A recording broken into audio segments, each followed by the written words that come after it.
Itu Charlie Yuda Pirajati, jabatan Kapolsek Karangbaru, Polres Aceh Tamiang. Kondisi Polsek saat ini sendiri yaitu masih dalam tahap perbaikan dan pembersihan. Jadi kami melakukan upaya pemindahan fokus pelayanan ke ruko.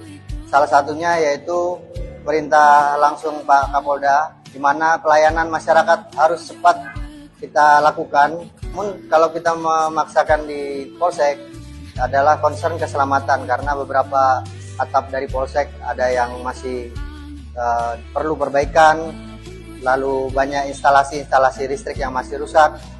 Jadi atas perintah beliau kami berpindah ke ruko untuk kami lakukan pelayanan masyarakat dengan segera.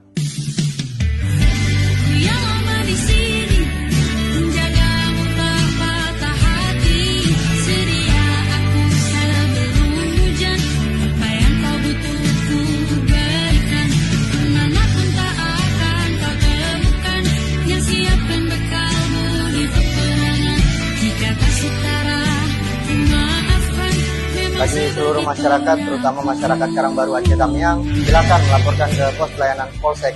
Kami akan menerima segala laporan polisi, laporan kehilangan, dan rekom keramaian. Walaupun situasi seperti ini, kita sama-sama akan melakukan pelayanan yang prima untuk masyarakat, terutama masyarakat Karangbaru.